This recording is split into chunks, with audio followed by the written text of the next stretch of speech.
Welcome back to the Global Sending Podcast powered by Reflejo. We are helping senders from all over the world navigate the ups and downs of multicultural partnerships. And we really do believe that God is sending his gospel, his people from every place to the least reached places of the world. That's how the gospel is going to get there. And I'm Dave Werns. I'm a missions pastor from North America, and I'm here with my co-host, Dave Matthews, the founder and president of Reflejo. Welcome back. Glad to be here again. Yeah, man. So we're in the middle of a short series on finance, right? The big challenge of money. But if you're finding our conversations helpful and a blessing, you'd be a real help and a blessing to make those conversations go farther. If you can hit like or subscribe now, and consider who might also be blessed by these conversations inside of your networks and communities. So we're going to jump back into our finance conversation. It's a big topic, right? Massive topic about how money influences the movement of the gospel into least reached places. I think last time we talked about some of the challenges that are faced from multicultural sending, global sending. And today we want to look at some of the models, right? Where have people partnered in the past and what are the pros and cons, right? What are the challenges that we're going to face by partnering with an individual that might not necessarily transfer to partnering with an organization? So when we think about how partnerships form and who are the parties in those partnerships, who are you primarily thinking of as a part of who are the components, right, of that partnership? So, I mean, I think if you are, and I'm going to think of a church in the West, right? Either a church or an organization in the West partnering cross-culturally. Right. Typically, partnerships can happen at the individual or the organizational level. And they can happen nationally or cross-culturally for a field. And here's what I mean. So, for example, if you're a church, you could find a Colombian in Colombia doing great work, and he's your national partner. Our guy on the ground. Yes, the individual church planter in Colombia, your guy on the ground, he's doing the work there, and you guys might be supporting and coming around him or her and all the things that they're doing. Or you might find an institution on the ground. In Colombia. Yes. Yeah. It could be a seminary. It could be an orphanage. It could be any number of things, but it's... Even a church, right? It's no longer an individual. There is an organization or institution on the ground that is doing something for Colombia. Okay. Now, with the same token, you could find an individual that is going cross-culturally. You could find a guy in Colombia that is getting ready to go to Indonesia. So that's typically who I think of is like, some guy that's called by God out of his culture into a least reached people group or just another culture, and he needs some money, but his community doesn't have the finances or the structure, the pathway. So he's looking outside of his network. Yes. So he found us. Yes. So to clarify, and the reason why we call it the Global Sending Podcast is that category is called Global Sending. It's the cross-cultural sending of non-Western missionaries. So when we look at that individual going cross-culturally, that's typically the scope of what we're trying to talk about in this podcast. Sure. Yeah. Right. So that's the individual going cross-culturally. So I'm not way off. No, you're doing great. That's my guy. No, there's a little bit of nuance there, right? Cross-cultural sometimes means international. It doesn't always mean international. Right. So, for example, that same guy could be going to the Amazon jungle to a tribe that doesn't have the gospel, doesn't have translation. UUPG somewhere deep in the river. Yep. And so that could be the case. Just like it could be the case for a national believer in Asia that within their country are going to a specific people group. I think of people in the Philippines or Indonesia or other places where there might be national entities trying to reach cross-culturally. Yeah, UUPGs inside of one geopolitical or even a language group, right? And so when you're looking nationally. First, we had the national guy on the ground. We had the national organization, like the local church or seminary, reaching their own country. Now we're looking at the individual going cross-culturally. Right. Then there's the organization going cross-culturally as well. And this would be your missions agency. Okay. Typically. So 4 categories. Yes, 4 categories. 2 domestic and 2 cross-cultural. That's right. Okay. Individual, organization. Awesome. So, I think that covers pretty much all the partnerships I'm aware of. Those are not, we don't do all of those. Right. Our church doesn't do all of those, but I'm aware of people who do. Yep. Yeah. Okay. And now we're going to rank them. No, we're not. No, we're not. We're really not, because we don't see in scripture the Bible doesn't say one way is the way. Right. He just says go and make disciples of all the nations, and then he's going to empower you through the church and through individuals. And he's raised up, we believe, organizations as well. So all of these have their place, and I think our hope today is, as we're having this conversation across lots of different cultures, is help people understand there are ins and outs, ups and downs for each of these categories. And you can start with one, transition to another, or you can try to do as much as you can across the whole spectrum of partnership.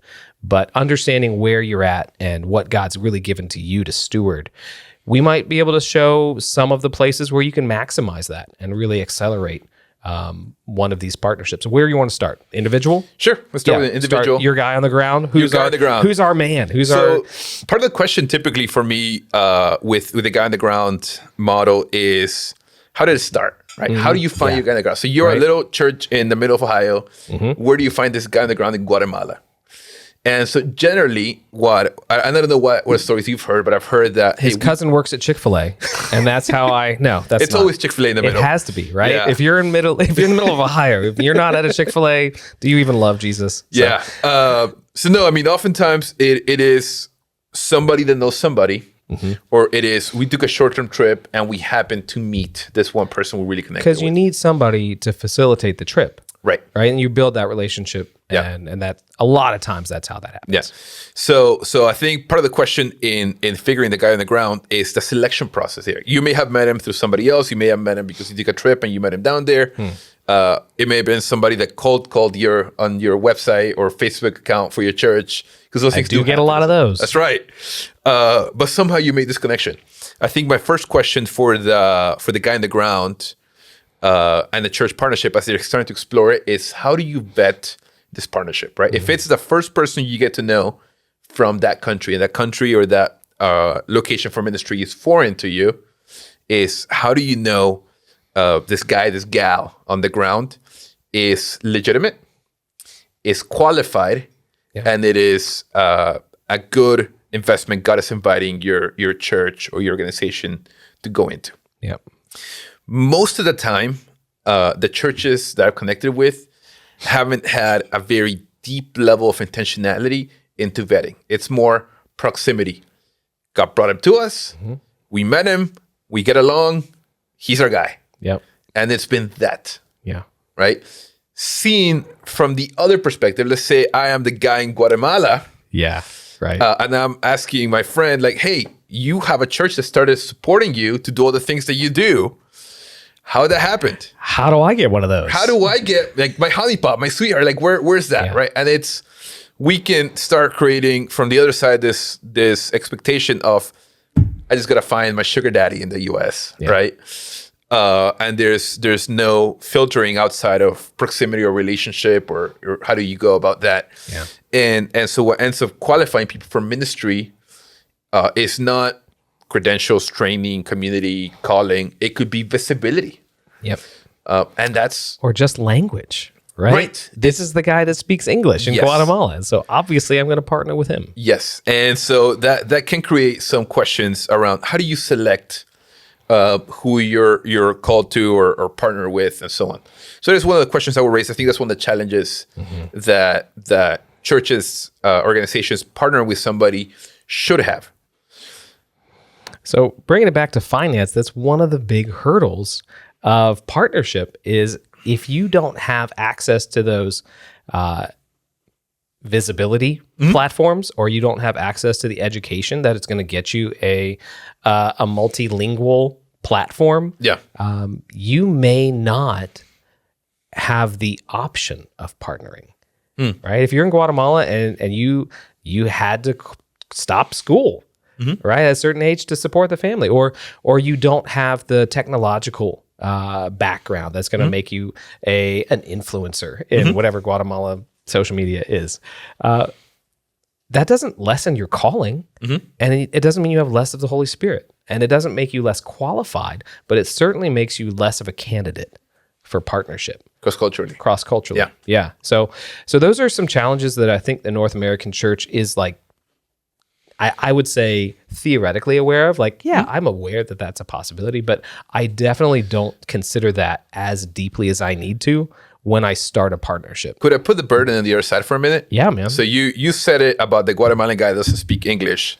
What if I said, if you're a church that doesn't have somebody in the missions team that speaks Spanish, you're less qualified to make healthy partnerships? Yeah. Ouch. Okay. Yeah. I mean, all right. let's put it out there. I think so. Yeah. I think, it's a partnership, right? Yeah. And so we both have to carry that weight. Right. Of just because I have money doesn't relieve me from the burden of pulling the rest of my weight. Right. In the relationship. Right. So I think it's a really good call out. Yeah. So, I mean, I think that's that the question, one of the questions is selection, right? And sometimes we only have that one focal point of connection to a country, to a context. Not only do you not know how to select, and you might select somebody great by happenstance, but it probably goes by chance in some ways. But also you don't have a way to assess, right? You might say, well, our church always, when they adopt a missionary and when they adopt a national partner, we always give $500 a month. So we have a new partner, we're going to give them $500 a month. And in your mind, for a Westerner, that's 5%, 10% of their support, maybe. For that guy, that might be twice minimum wage. Right. And now he's like, well, I don't need to go to anybody else to raise support. I have my one partner, they're paying my way, things are great, because they found that one connection. And I mean, there's risks that we talked about there always, right? Like, what if your church changes direction or vision? Yeah. Financially, they're very, very vulnerable. We've spoken those to death. Yeah. But what about the other ones? If now I get all my funds from external to my community, and not from the collective body of Christ locally, and those guys don't speak my language, they're not keeping tabs on me and so on, who am I accountable to? Yep. Right. Like, who knows, or who would stop me if I had a drug addiction or hidden sin or was misusing funds or was... And that's not to villainize the partner, right? That's just to say, this guy's incredibly vulnerable, right? Yes. These families the enemy is aware. Yeah. Right? He knows where the vulnerabilities are. And so if there's an opportunity to exploit a family and the weakness there, why wouldn't he capitalize on that? Right. So Right. So it does. Yeah. I mean, no, I don't think most people get into ministry because of bad intentions. Right. But I do think we become vulnerable by being isolated. Yep. And we become isolated when we are no longer collectively interdependent. Yep. Yeah. Sin grows in the dark. So let's create opportunities to stay the light. And so I think over-indexing in the financial support for that one guy in the ground can be risky. Yeah, for him, for the partner, for the community, absolutely. Yeah. Do you see? So let's change the individual, stay with that, but go to cross-culturally. Are there other challenges that they're going to face with a cross-cultural partnership that would say the guy who stays in his own community, right, the family that stays in their own country, it's not going to be quite the same. So let's differentiate that. How do you see the person who's being sent out of their country, but still is an individual, partnering with a North American church for the sake of the lost? I think the nuance that's a little bit different is the guy on the ground in their own country never needs an organization, right? He's always lived there. He lives there. He has support, community, knows the language, and so on. He's like his own organization, right? He's doing his own thing, or he can be doing his own thing. The people that are going cross-culturally, oftentimes, at least the question of who's sending you gets raised. There might be going with an organization, and you just happen to be one of their partners, ministry partners or donors, or they might be going with their local church, and you might be one of their partners or donors, or they, and this is not uncommon in Latin America, they may just be trying to go at it on their own. So if they're trying to go at it on their own, I think the same challenges apply where they could be very vulnerable, maybe even more so cross-culturally, because they might not know what's out there. Right. You know, and if there's no organization or no entity ready to answer for them, coach and navigate the process for them or with them, they're super vulnerable. And I'm not just talking about the traditional things that we think about for missionaries going off the rails or member care or so on. I saw a news report recently. I mean, news report, I mean, an Instagram story from a news source. So Right, trusted source. Yes, very, very trusted source. Yeah. But it's about Peru, so it kind of jumped at me. And it was talking about Peruvians that are getting deceived in Russia by fake job offers. Oh, man. They're getting offered these high-paying jobs. They go to the city where the job is offered, and the Russian military gives them a gun and sends them to fight in Ukraine. That's crazy. Now, that can happen to a Peruvian expat in Russia, and that's happened to, according to this post, like 120 of them. And the reason is they show up, they realize it's not a legitimate offer, but they don't have money to go back. They have nobody to call home. There's no extraction plan. Right. There's no extraction plan where somebody go with an organization or a church at least that's sending them that has some level of communication. There's some level of community around them that can help them out of a bad situation. But this is just one very, very specific example, but there's so many things we don't think of that could happen to just make you more vulnerable when you're on the field. Yeah. Yeah, I would say the other component that's different cross-culturally than domestically is domestically.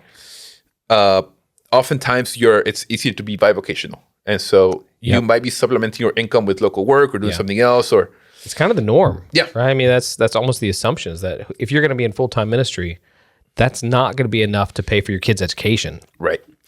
And so if you're cross-cultural, that percentage of people that are being bivocational immediately right out of the gate, that drops significantly.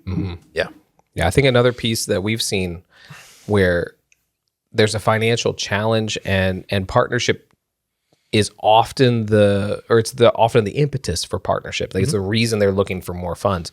Most people aren't going to move to another country with no money in their bank account. Right? There's people that go underfunded, but very few people are going to just pack up and move their family and pray for the best and just like, I hope somebody gives me food when I get there. Yep. But oftentimes there are these unexpected or hidden expenses. Like who's gonna pay for your taxes? Right? We talked about that in another episode of like, if you actually do have a job, or if you are bivocational, or if you are supported, you may have to end up paying taxes in both countries. Like that's an option. And people may not know that until the bill shows up. Yep. And now you have a deficit. Or your economy in one of those bridge, like either side of the economy tanks. And now what you had was a fully funded bank account and it's now cut by 30%. Yeah. And so oftentimes people are reaching out in desperation. Yeah. Already in that situation. Yeah. And they need to find a partner fast. And they're really in a tight spot. That's a pretty unusual circumstance if you're in your home country. That may not be unique to cross-cultural sending, but it certainly happens more often when you're outside of your home context. Those safety nets just disappear. Yeah, and that can create a pattern, right? Let's say somebody is in a pinch and you do help them because they're in a pinch. What did that teach them about preparing for the next pinch? They can just call you again, right? They can just hope you're going to bail them out. And it's a testimony to the folks that are coming after. Right? That becomes a pattern. What happens teaches. So it's not just the one story. That story gets spread and that becomes the norm. Yeah. Now that's the way things are done. Yeah. And so partnering with an individual, I think it's normal. I think it's normative. I think most churches that I'm aware of, they have somebody. This is our person. This is our family. This is our guy. This is our lady. And that's who we trust and that's who we partner with and that's how we participate in this global sending. But it does come with some significant vulnerabilities and challenges. So let's talk about it from the other side, from the church side. And I think I want to turn the question to you now more because I wouldn't know how to answer this. Is you're a missions director, you're a church guy that's in charge of the missions program for the church. Whatever arrives at the church flows to you in terms of mission. I don't know if somebody like writes you on Facebook or emails the church, or somebody took a trip on vacation somewhere and they met this guy that happened to be doing ministry and they're asking about it now. What kind of information do you get initially? What kind of questions do you ask? Yeah. What are some good tips we could give churches out there as the requests come flooding in to start, navigating? Yeah. So one of the best practices that I was handed when I first got this role and started asking people like, what am I supposed to do now that I have this job? Is you don't start praying about partnerships when the request comes in, right? You can't start praying when you get the email. You have to start praying as soon as you wake up. So I've been praying about partnerships in places I've never been. Right. I've been praying about partnerships in China long before I knew anybody working in China. Okay. And And now I would say 7 to 9 years in, I'm finally getting to know some people that are working in China. And it's not because we didn't have people asking. Right? There were people that I've got a buddy, I've got a friend, I've got a church. And there just wasn't the preparation. Like I wasn't ready, our church wasn't ready. So I think that's one of those serious questions that I'm not going to be able to tell you if you've prayed enough. But I can almost guarantee you haven't. Right? So what I'm hearing is you're praying so that you are ready yourself as a partner. Yeah. But I'm guessing also that process of prayer is helping you think through, Yes. what God show me what that ideal partner would look like. Yep. So I can recognize them when they show up. And recognizing that we have strengths and weaknesses as an organization. And so being very upfront and honest about where we're strong and where we're not. And so if a partner comes in and is asking for things that we just don't know and we're not ready to step into, being humble enough to say, actually, I don't know that we're the right fit for you. Yeah. I can think of 2 or 3 organizations that have come to us and have said, we have this awesome opportunity. Do you have anybody on staff or bandwidth to lean into this? And we're like, no. Maybe we could manufacture it if we threw enough money at it, but that's not who we are. It's probably not where we're going to be anytime soon. And so knowing what we bring to the table, but also having a very clear and concise vision of what we're willing to learn lean into and learn into. And so we have a really tight margin of what we're willing to partner on. So that's really empowered me to say no to a lot of partnerships. Yeah. But what's given me the ability to say yes is I have the backing of our leadership, right? I have the backing of our pastors, elders, the whole decision-making team understands that vision and can articulate that vision.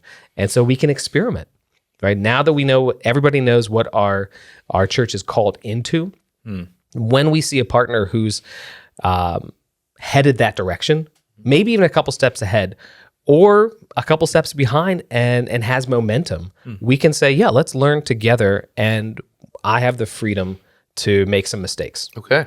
Because we have that clear vision. And we're not going to let go of it. We're not going to make decisions based on outcomes. We're going to make decisions based on where God's calling us. Yeah. And I think that takes me into the other direction of partnering with the guy in the ground or the individual, the field. An external culture, like a Western church, right? Partnering with the guy in the ground, starting something new. If they go through the discernment process and screening and learning, you might actually find, some cases, you are finding a diamond in the rough, right? Yeah. You're finding a partnership with the local community. They don't see it yet, or the person is trying to change something within the local church that's like a cultural weakness there, and you can't be a prophet in your own country while being funded by them. Right. And so that external push, support, enough gas in the tank to get some momentum so people catch it to the vision, that can be invaluable for entrepreneurship and ministry entrepreneurship, both locally and cross-culturally. But it's hard for that to come from within. Yes. Yeah. They're not going to fund their own change. Right. Yeah. Right. And more so even if you're talking about a national partner within an underengaged or unreached people group, but there's maybe a handful of believers within the local church that still maybe persecuted, they don't have a finished translation. Right. You're one of the few people that can actually tackle some of these things.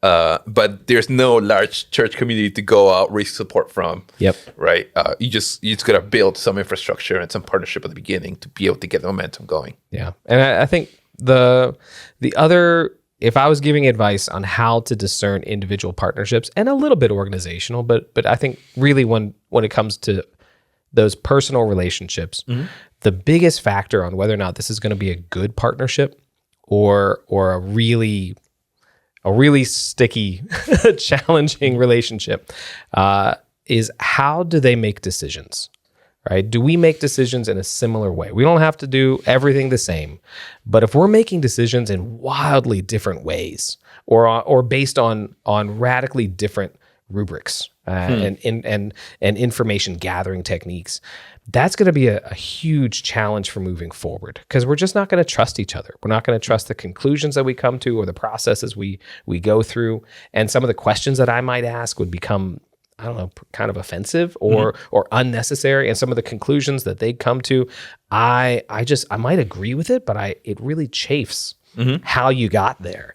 And I don't know if I can lean in and trust that, because there's going to be more that you don't know than what you know. You're never going to know everything. But if I can trust how you came to that conclusion, right? How you're hearing God's will and how you're discerning God's will for your life, if I can trust that process, we can go a long ways together, even if we don't know everything. Okay.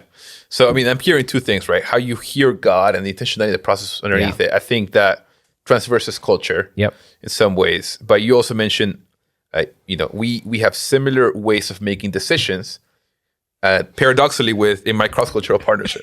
Right. Can you clear that up for us somehow? Yeah, a little bit. And so it's not I don't think we have to agree. Again, we have to agree on everything. But when we're faced with a similar challenge, if it's you go with your gut, right? You look at it and you just follow your heart. And I step back and my process is a little more clinical. And my process is we're going to gather data and we're going to get a committee and those aren't incompatible, but you have to recognize those are going to be really challenging. Sure. If you're going to experiment together, if you're going to go down the path together. So one of you is going to have to take a step back and be humble, or you're going to have to find a new partner. And so I think you have to weigh, is the juice worth the squeeze, right? Is what you're aiming at, is what your partner is aiming at and building, is it worth you being humble and adopting a different way of making decisions? Is that outcome really worth it, right? Reaching that people group or finishing that translation, is that worth it? Or do you want to find somebody else? Because if you just play like you're going along with it and really you're kind of upset and frustrated, that's not a great partnership. Right. And you shouldn't, he or she deserves a great partner that's really with them. You're not doing them a service just by funding it and saying like, please just don't tell me how you got there. Sure. So I think we've seen both, right? We've had to step back and say, I don't know as much about this context, so I'm going to take a back seat. I'm going to let you drive and trust the Holy Spirit in you. And that's been a harder road than really parting ways early and finding somebody that's a little closer in their decision making. We're obviously going to be a little more strategic or clinical in our approach to some things than other cultures. But we can learn, and I think we can be humble in saying, like, let's talk about it together. Yeah. Before we just go with your gut or your instincts. Yeah. So before we go into organizations, as we stay with individuals, going back to the topic of finances, we're really talking about, right? What are maybe some different models? Even maybe there's a recommended model that you think is best in terms of funding? And here's where my question goes: do you go to an individual and say, "I'm going to give you X amount a month," or do you go to an individual and say, "Hey, when you have an idea, pitch it to me. How much does it cost? And we'll see if we fund it." Yeah. Or something different. Yeah. So there's usually a little bit of both, right? So oftentimes we need to give a little bit of money to keep them in the game long enough to pitch a project. Okay. So what I don't like happening is somebody who has an immediate need, right? I can't keep doing ministry unless I get a lump sum of money. So that happens. I understand. That's too, oftentimes that's too emotionally charged. At the beginning of the partnership. Yeah, right. to evaluate. Like if they're starting with that. Right? Yeah. I'm like, I hear it, brother. I see it. I'm going to pray for you. And man, there's a lot riding on that. Sure. I don't know if we're the right partner for you, if that's where we're at, because we have a much longer term commitment. We have long-term vision. And so what we really prefer, like that's our favorite way to do it, is someone who has vision and need, and we can come in slowly and say, let's give enough to get you breathing room so we can then talk about the projects that are on your heart and the horizon. And let's see how that goes. But I don't want the money to be the dominant feature of our relationship landscape. You know what's super interesting? I haven't thought about this till now. But I mean, on the other side of that, right, what they tell us in organizational fundraising, if you take a training or coaching or so on, it's you're a better fundraiser when you're not hungry. It's like, if you're not desperate, if I don't need that right now, transactional, whatever, right? You're going to do, like, if I can have patience and walk alongside the church and the process and so on, it's going to be a better outcome over time. And you're seeing the flip side of that in your experience as the church versus the organization that's support raising or looking for partners.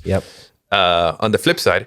But I do think there's a nuance for culture, right? If I think of staying individuals, right? Western individuals starting their deputized process versus a national or a cross-cultural from somewhere else in the world starting their fundraising process, there's a different level of immediate need and desperation they start with. Yep. Right. And so I think at times it is easier, or it can be easier or more normalized for a Westerner to build up a piggy bank and, kind of have some leg room or stretch. And, there's obviously a faith involved in there. Yeah. Before their support racing before they get completely desperate. Versus somebody from another context where they might not be able to build their runway. And even if they do, they're still taking a lot more by faith because they haven't seen it work as much in their context, or they're going to have to do more work to get their people up to speed.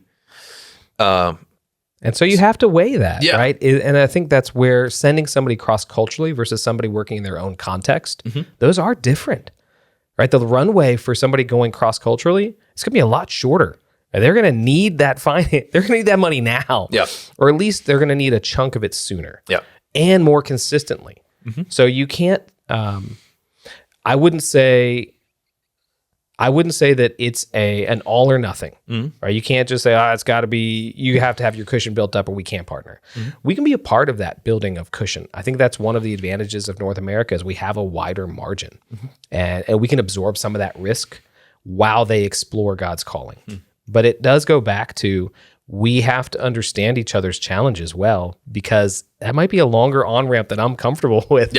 And so one of the things we have the opportunity to do is build in these established kind of no questions asked windows where we say, hey, let's set a timestamp where we're going to do this for 18 months. And we don't have to keep coming back every month and evaluating, is this a good idea?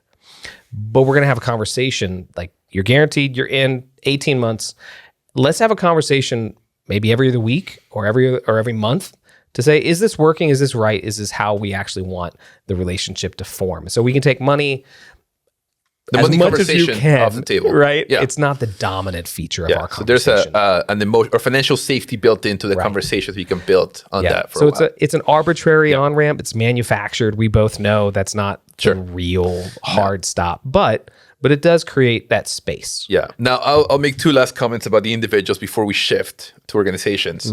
One, I think, is if you're partnering directly with an individual, domestically or a global sent, right? A cross-cultural missionary, and there's no organization in between. You got to figure out, how do I get the money to them? Yeah. Because they're going to give you like a Western Union number. Right. And you got to figure out, is this payroll? Is this benevolence? Is there a grant on the other side that receives the funding? Right. Part of the question becomes, how does the money flow, right? Not just do we want it to flow, but how? How do I justify What's the plumbing? Yeah. Yes. And that can be a challenge for individuals.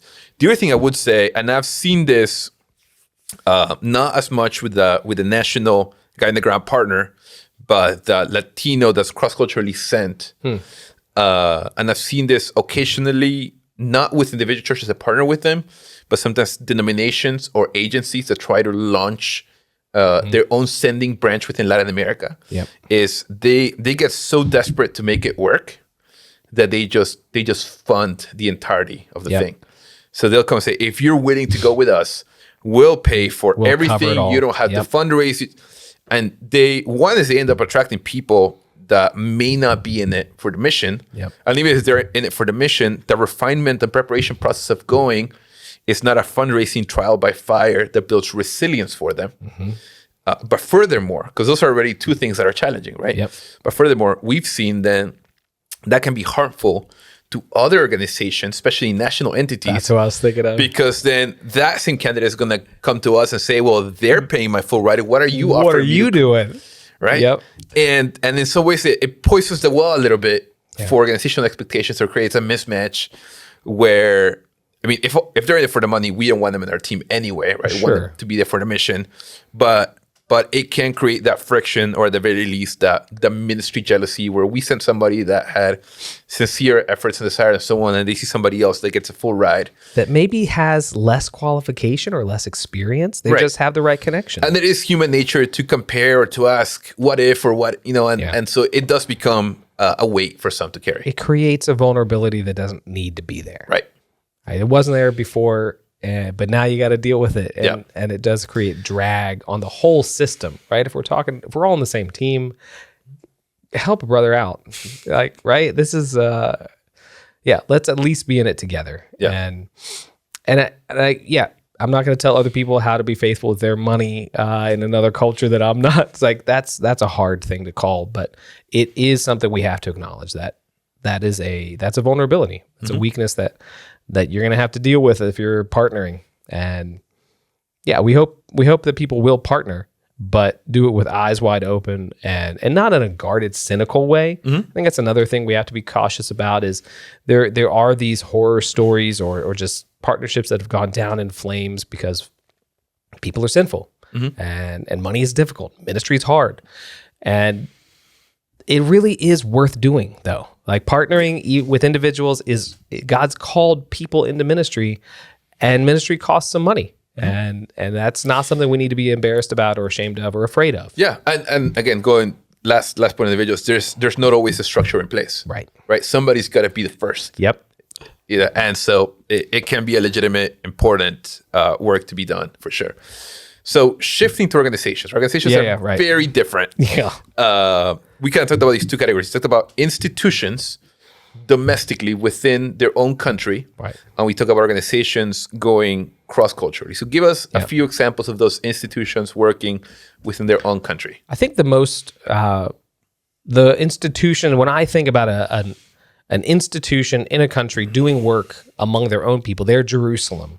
The first that comes to mind is a seminary. Right? Okay. They're often they often have some Western funding, right? Somebody from the North or Europe planted a training for pastors as a follow-up to the church planting, or maybe even simultaneously, and that's persisted. And they get grants, they get funding, they get a lot of staff. It's a place where Western churches feel comfortable because they have really clear documentation about their doctrinal beliefs or their authority structures. And so those are really comfortable places to start partnerships. Okay. Second to that, oftentimes there's a church attached.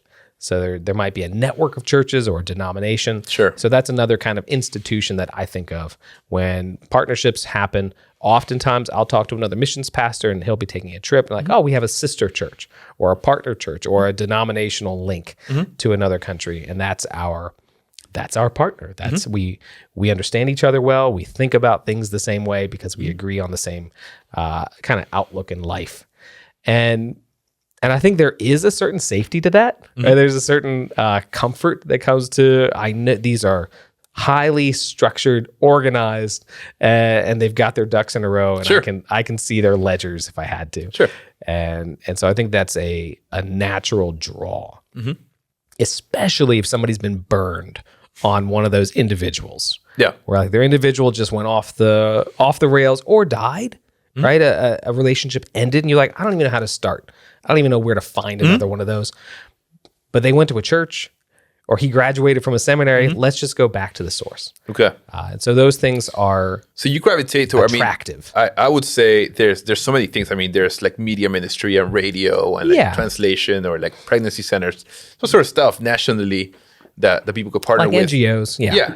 But you think people gravitate, or at least you will gravitate more towards seminaries? It is, I think what we've seen, at least I don't partner with very many, but I see the benefits, and it is attractive of the longevity, of history, and of structure. Okay. And those things to me just scream stability. And so when a Western donor is going to invest money, their capital, I think that stability and that structure is very attractive. Okay. Let me ask you a follow-up question connected, because you mentioned the seminary, and I could see how a seminary as an educational institution could need external funding.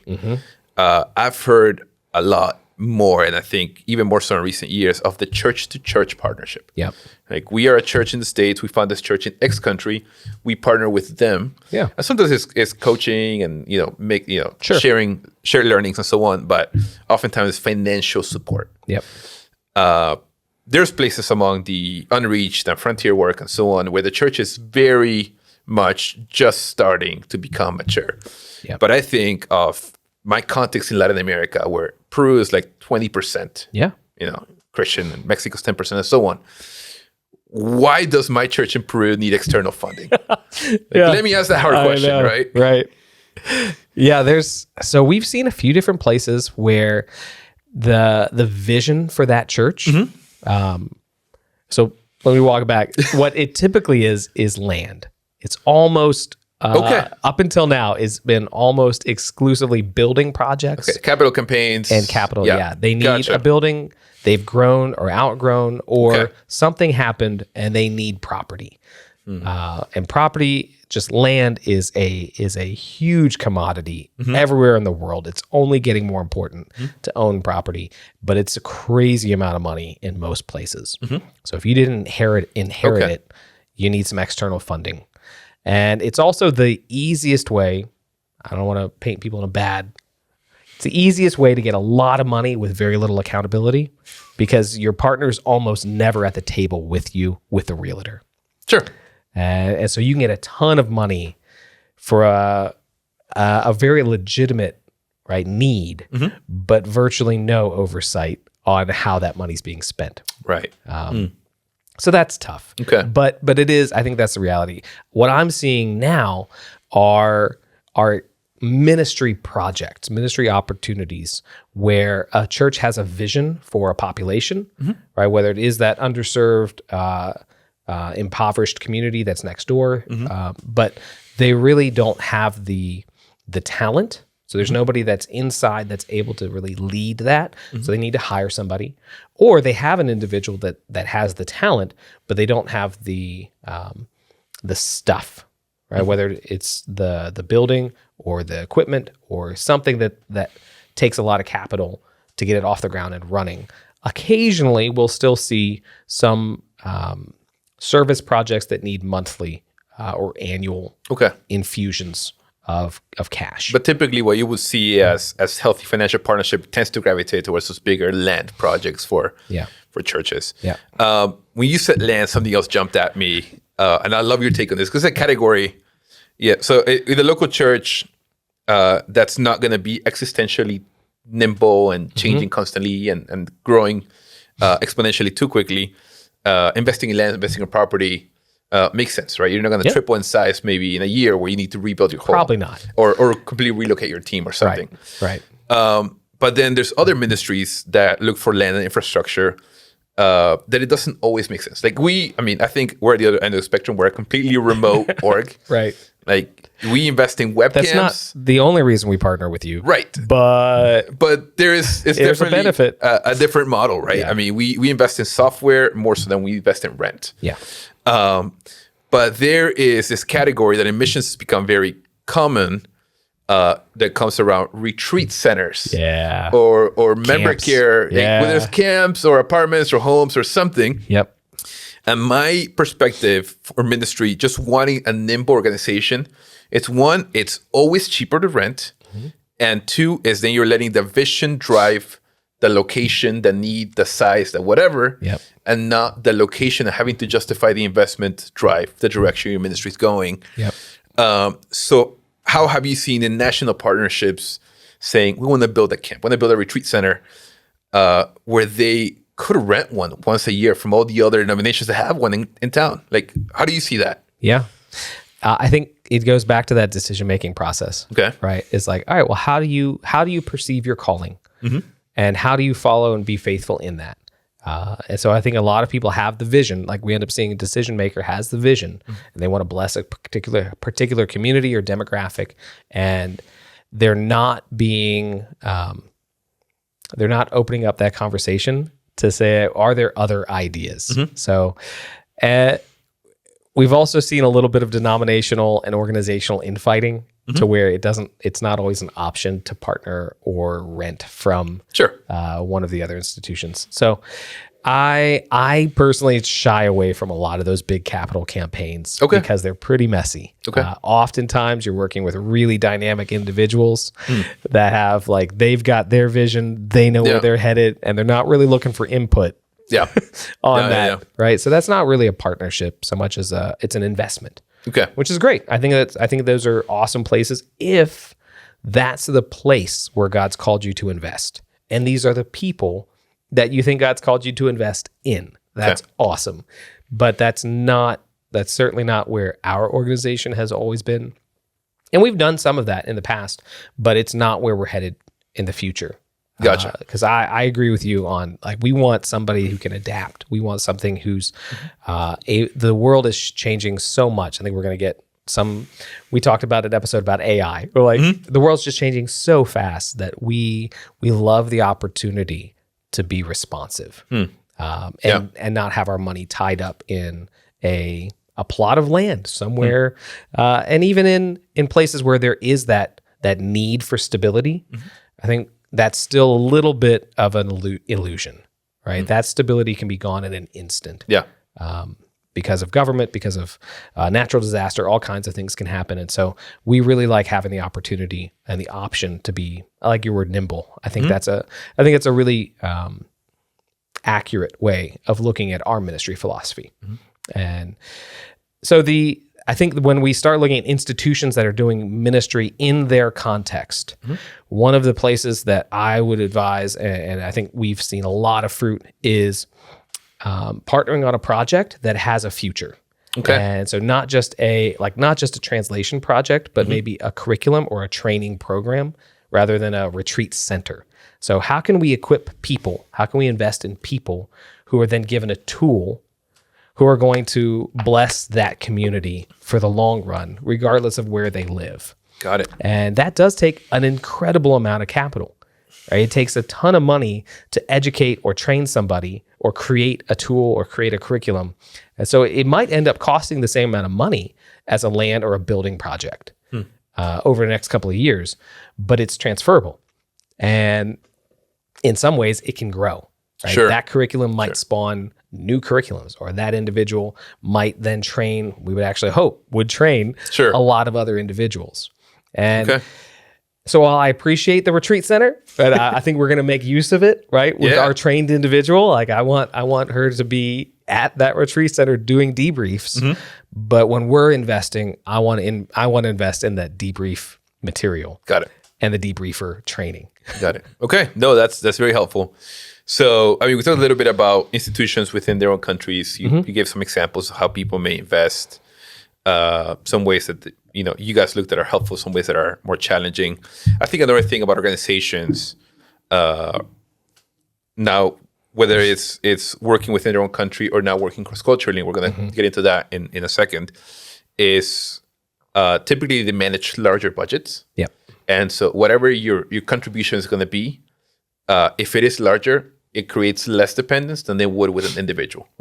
Right. If an organization is $100,000 organization or a multi-million-dollar organization, and they're a lot larger compared to an individual that's only making a few $100s to maybe $1,000 a month, the size of their contribution does not overshadow everything else that person is doing. I think one of the budget, so there's that economy of scale, right? Because it's bigger, they can actually do more. But one of the big challenges that we've seen in institutional or organizational partnerships from a church, and even from specific donors within the church, like men and women that are faithful and they're giving, they don't know the partner as well, but they love people, they love the lost, they want to give.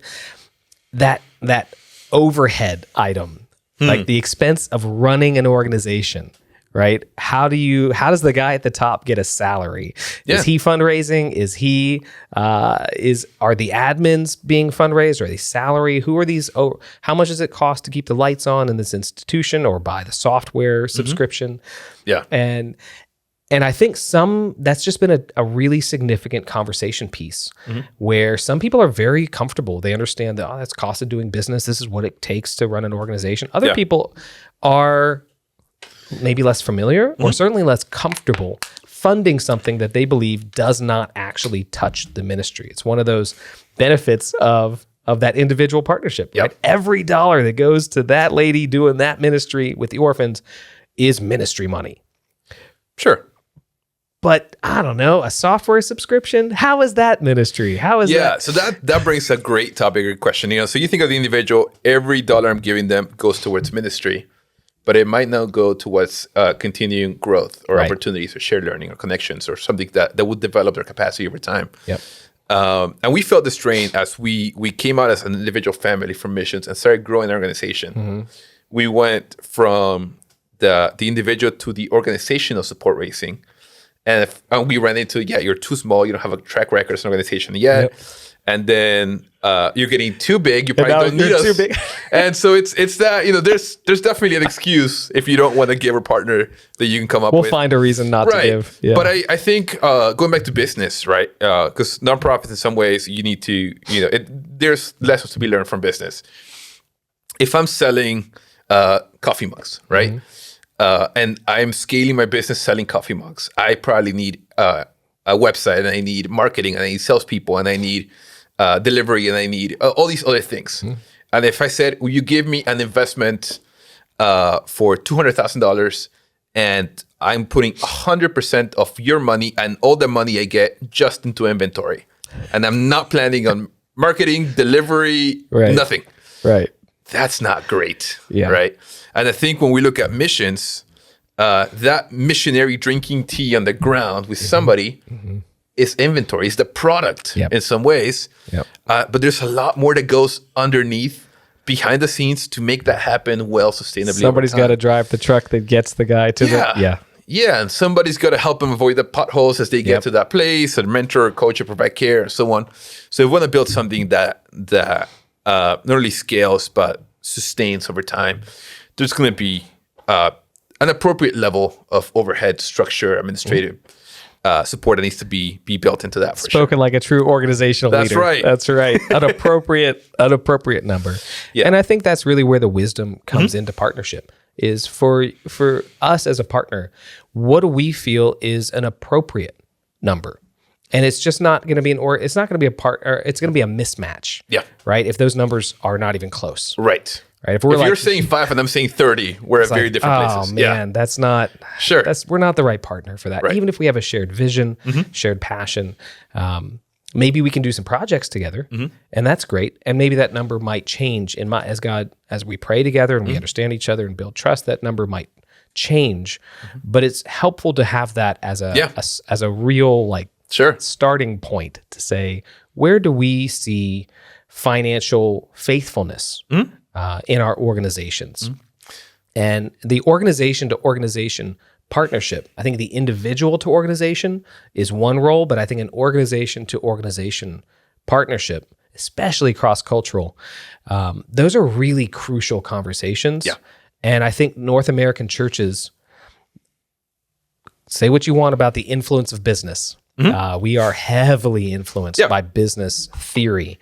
It's one of the advantages we have in those partnerships is we're not scared of overhead. Or we're not scared of that scaling, the cost of scaling. Right. Because, there's a different upside to that, right? Let's say it's 50 missionaries all doing their own thing on their own individually. There's a cost to that, right? Bringing them all together under one agency, there might be additional overhead.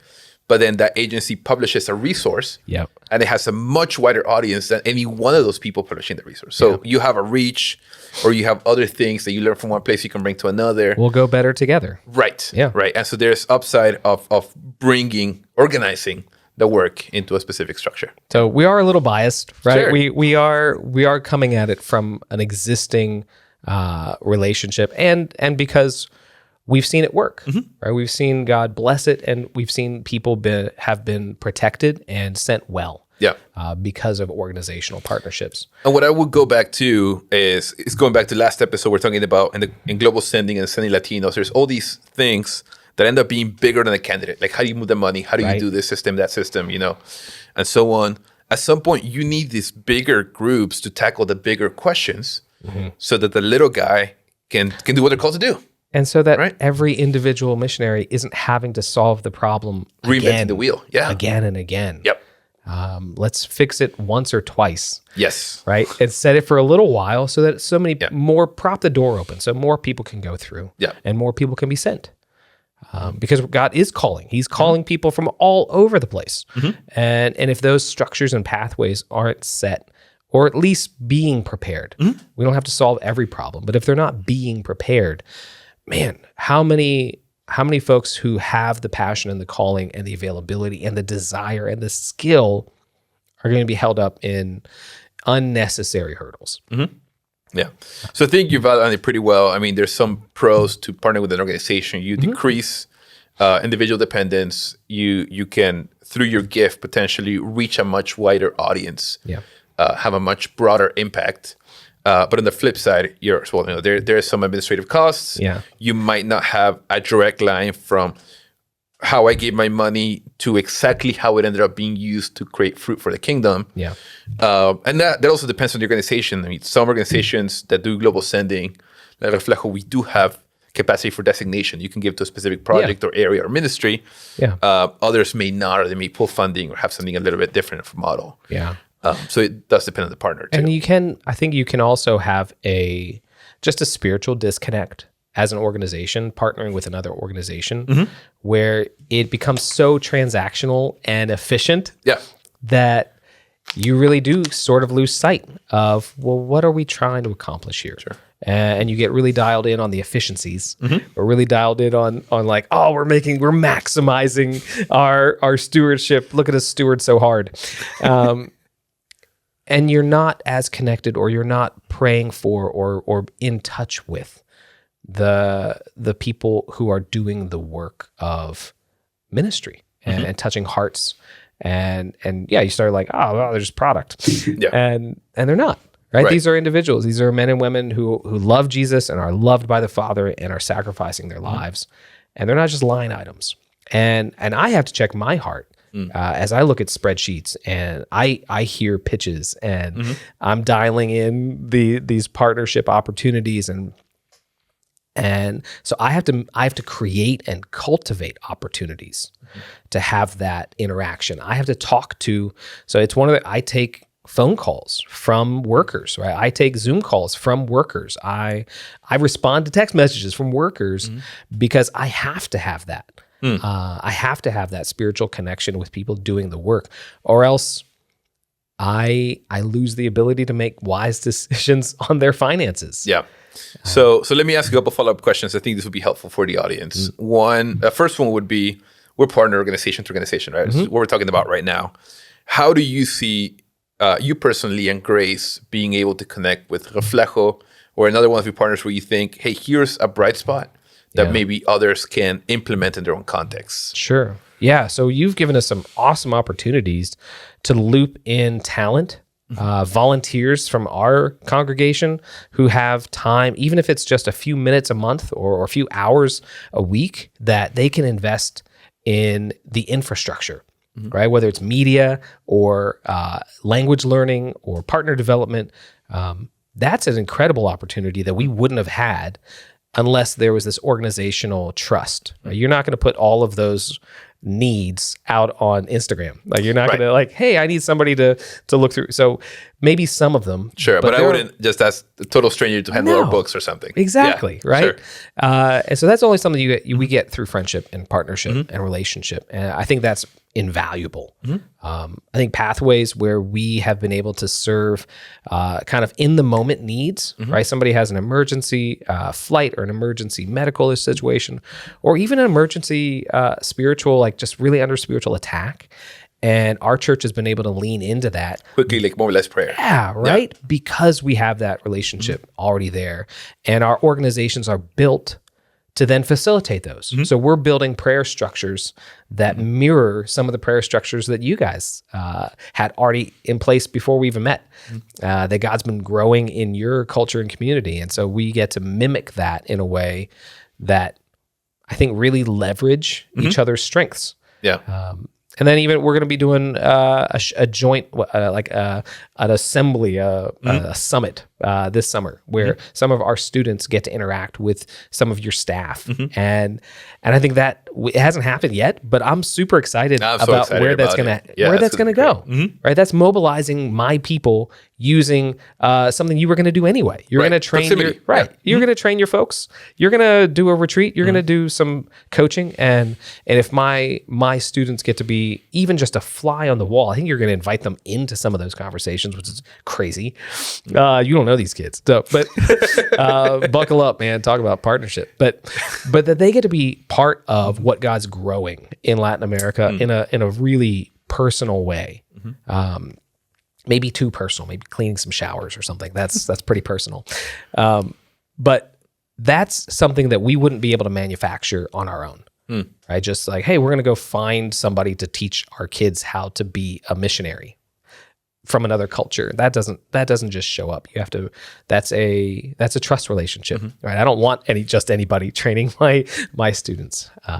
So those are some opportunities that I think are unique to an organizational relationship. You could get that with an individual, but the capacity is not there, and you'd really start cannibalizing that ministry if you use them to like, hey, why don't you stop doing the ministry that God's called you to do? Short-term trip, like 3-4 times a year, to train my students on how to do what you do. Sure, that doesn't make sense.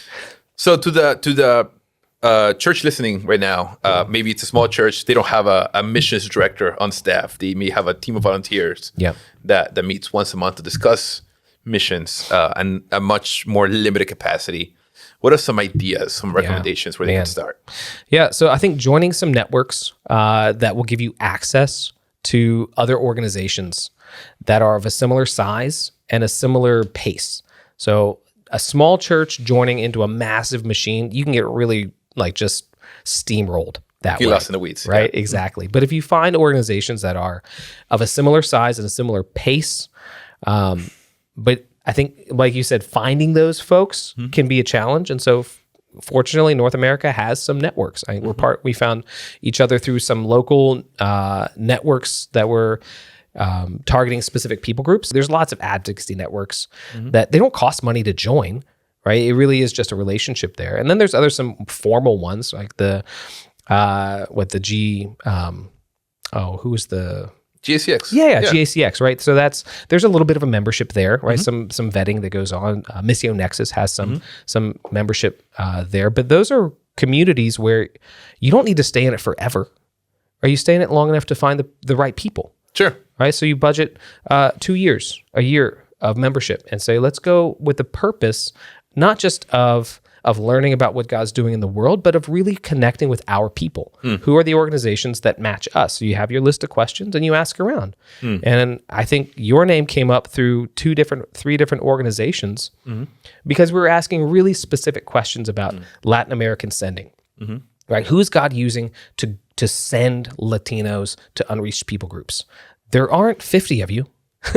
It was a relatively short list. Sure. And so it was I think God really used our vision that he grew like into our church and the vision that he grew into you to bring us together through these networks. So that would be my first line. So for churches that are looking for a new partner, maybe it's really do the process of praying in advance, figuring really out what is that you're looking for. And then search. Actually do the work, show up at a conference with a list of questions. And don't be afraid of maybe sounding too rushed, hurried, focused. Like, don't stay in a conversation if you know this isn't the right partner. So I hunted. I was on the hunt for who I knew God was growing, and I wanted to partner with. But the same token, I would say the flip side is true, where a church can have this ideal, we're going to find a people group that nobody else has ever heard of before. And they just kind of have this paralysis for analysis at some point. At some point, you do some experimentation, right? Yeah. You try some things and see what works, and then move forward. Yeah, so. I will say you were not the first partner we tried, but I knew when to say this isn't the right one. Right, through some of those vetting processes of like, what's your decision making? What's your accountability structure? What's your scalability? Who are you actually targeting? But I think also, for the folks that maybe don't have the budget to throw at. Like, we're not talking, we don't have, millions of dollars, but we have a substantial budget that our church has put towards cross-cultural partnerships and ministry. If that's not where God has your church, I think really investing in your own prayer infrastructure, right? Where if that's the resource you have to steward it well. Be serious about your prayer as a resource, and don't just give it anywhere, right? Don't just be generalized about it. Be focused on it. Be intentional and deliberate about how we pray and who we pray for. And I'm confident God will bless that and bring the right partner of the right size, who you can really lean into and invest the resources he's given you. Yeah. And I think that's a great equalizer at the end, right? You have the same 24 hours a day that I would or the listener would for praying, and it's more about, do we make it a priority to seek God for these things? Yep. Yeah. And you can empower the entire church for that, right? That's not just on a staff member. That's not just one guy or one volunteer. That can be the whole church. And at any size, any demographic, everybody has that same access to God. That's one of the beauties of our relationship with him through Christ. Anybody can pray, right? Yeah. So, I mean, I know we're talking finances, but this has been a podcast that clearly this episode has been a lot more about other things that come around finances. I think you and I have learned over time, money is not the driver of partnership. I think most of the time that you and I sit down to talk about partnership, money's not the first thing or even the thing that we talk about on most of our meetings. There's all sorts of other things that God is doing. Supersede that. But it has a place. Yes. Right. And I think because people don't talk about it, oftentimes it has an unfortunate place, right? We don't start talking about money till something goes sideways. And we have to start making cuts to the budget, or we start saying, well, I don't really trust you anymore. So I'm gonna show that I don't trust you by withholding my funding. Or I'm gonna try to change you by adjusting my funding. And those are just terrible ways to have a partnership. And so when we have a clear understanding of the role money has in our relationships and the dangers and vulnerabilities that it creates, I think then we can have some more consistent conversations about how it's gonna be used. Sure. So now let me ask you one final question. So we're probably gonna wrap up after this. Oh man. But you just talk about, you don't want to use money to try to manipulate or control your partner or try to steer the conversation. But there's going to be a point, you probably had this several times, where you see, okay, this partnership has ran its course. It's coming to an end. It's time to financially sunset the partnership, right? It's time that it should stop. Is there any principles, any ideas as to how to stop well that you would suggest? Man. Yeah, so much humility. Really, especially from a Western partner where you recognize my financial investment is outsized, right? We oftentimes have just way more margin, and our gift, our donation carries a lot more weight because it also is an endorsement, right? It's an affirmation. And so much. I think approaching that sunset with so much humility, saying, I don't know everything. And I'm willing to be wrong. I have to make decisions and I have to live with those consequences, but I could be wrong here. I might not be reading the situation accurately. And so we're going to pray a lot, and I'm going to do my best to hold my own identity as separate. Right. This relationship is not a reflection of who I am as a person. It's not a reflection of who I am in Christ. And so this is going to hurt, but this is not your reaction to my separation is not a personal attack. Right. I don't have to feel threatened by your negative response. Okay. I'm anticipating a negative response. Okay. Most people aren't happy about ending a financial. So some people are like, they get it. It's mutual. They hear it. They feel it. They see it. They're reading the room like I am. They're like, yeah, this actually is kind of a drag. Yeah. And those are the best. And in that case, you're like, yeah, you know what? Yeah, I agree. Sure. Break was mutual, right? That's easier. But oftentimes, so often that's not the case. And it is a real challenge or even a real painful experience. And so I don't want to mirror that back. Like, oh man, you get hot, I get hot, you get hurt, I get hurt. Yeah. And so guarding my heart that way, but also allowing you to express, right? Allowing my partner to express how this is impacting them. Yeah. And I think even in the lead up of that, right? Because it's, some of us see it both, like, if you call me tomorrow and say we're stopping the partnership, I get one side of it. But if I get a call from a missionary that says, I need you to subsidize my support or help me with something, I'm seeing the other side of it too as well. Yeah.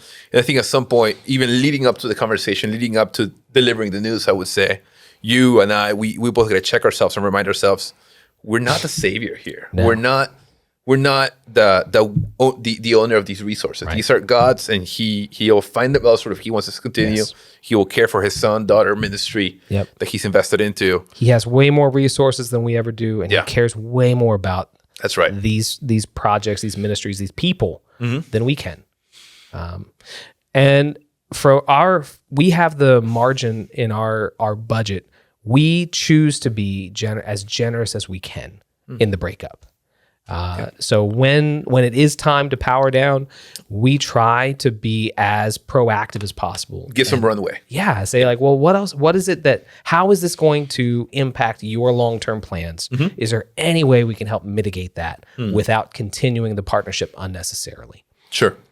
Whether that's a one-time gift or it's a stair step or it's a mapped out separation. Or it might mean they're going a different direction. You might have key introductions that care about that new direction, right? Yeah, right. Yeah, networking with them to find a great partner. Yeah. Right? If we're not the ideal partner, who do we know that is? Yeah. And I think leaving the door open, that's part of the humility, as long as there hasn't been some, gross misconduct, sin that you got to call out. Leaving the door open to say, look, this is the decision that has to be made today, but that doesn't mean that's where we have to be forever. And so if God changes our circumstances, or if there's another opportunity where my heart now, what my strengths are, and we have this relationship, if you see an opportunity that we just don't know about and we wouldn't know about, would you open that up for us and give me, I think I like to say, I've earned the right to tell you no. I want that partnership to end on a note where we at least have a relationship that can handle you asking and me saying no. Or yes, right? Lord willing, right? Lord willing that you have an opportunity later on whether it's a project or an individual or an opportunity, a door opens that we didn't have before, where you say, you know what? I know what we were doing wasn't quite what we were hoping for, wasn't the partnership we were aiming at, but this new thing developed. What do you think about this? And we have that respect where I can still say like, not today, but thank you for the opportunity to say no. Yeah. Well, that's a great final thought.